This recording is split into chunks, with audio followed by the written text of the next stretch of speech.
If you were able to go back to the beginning when you just entered the industry and you give yourself some advice based on everything that you know today, what would that advice be? I have a few thoughts that I share. One, Roy Disney said, decisions are easy when your values are clear to you, right? Decisions for me a lot of times were hard because I didn't have clear values.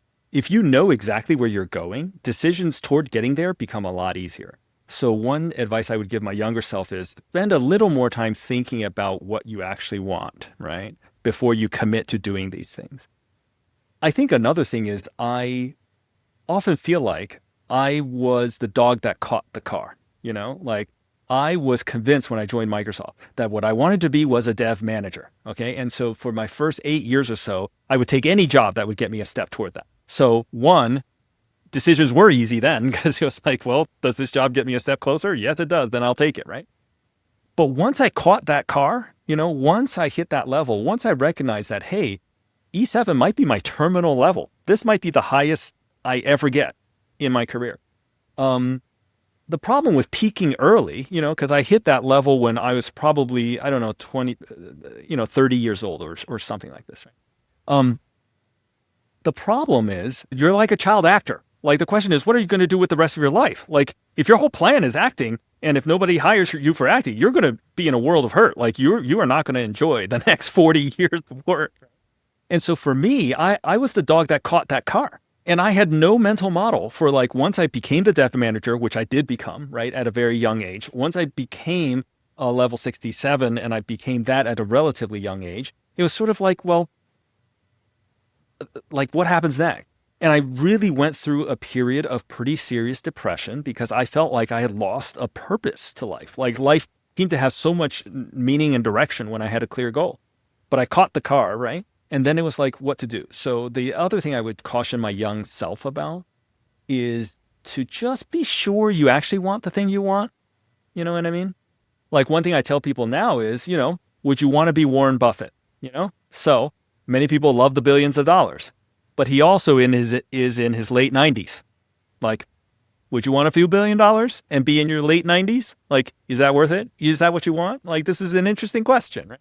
So I think for me now, I think a lot more about, am I even going a direction I want to be at when I get there, right? One final thought that I'll leave with you with the sleeping bag business is sometimes you bend the reed, sometimes you break the reed, right? Sometimes things break and they aren't fixable. So when I had sleeping bags in my office, my fiance came out to Seattle to visit me. During that time, when she visited me in Seattle from Maryland, during that time, I would see her every evening at 11 p.m. when work ended. That was when I would go see her. So basically, I got to eat like a late Denny's dinner with her from 11 p.m. to like midnight.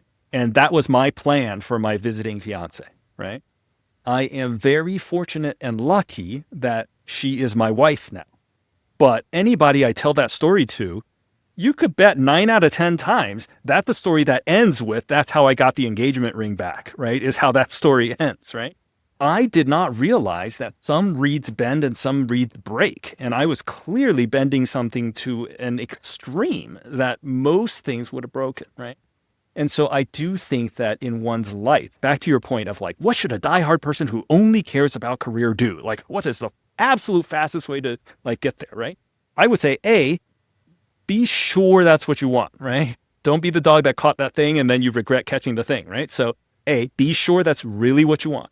And part B is like, you know, be sure you're comfortable with other things breaking, because like that is what it will take to get there if that's truly what you want. So, my advice to my younger self about that period of time would have been, in net, getting to level 67, getting to an E7 when you're 30 versus 38 in the big arc doesn't make any difference. Like beyond 38, I still have 30 years of work to go, right? So it's like, how fast do I want to be at my terminal level? Like, what's the real plan there?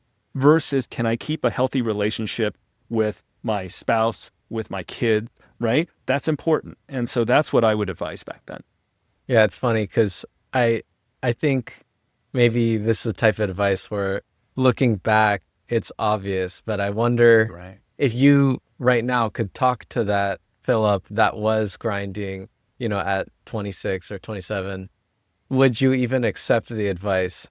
It's hard to say. I feel like a lot of people who That's are right. fully focused may not.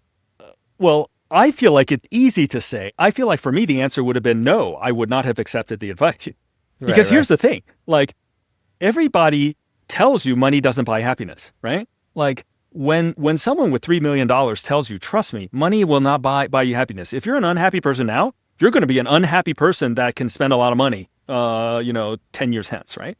But nobody believes it, right? Like, everybody thinks, oh, yeah, yeah, yeah, but when I'm wealthy, I'm going to be happy, right? Everybody thinks they're the exception to that rule. So I agree with you completely. Like, advice feels good to give because I feel like maybe I'm saving someone from something. But in reality, 90% of the times, you have to be ready to receive the advice for the advice to have any impact. And I was at a maturity level that was nowhere near ready to receive that advice. So I would not have benefited from my own advice for sure. Hey, thanks for watching that clip. If you thought it was interesting, it's from a longer conversation that's available right here, right now. And if you have any feedback for me, feel free to drop a comment on YouTube. I read every single comment that I get.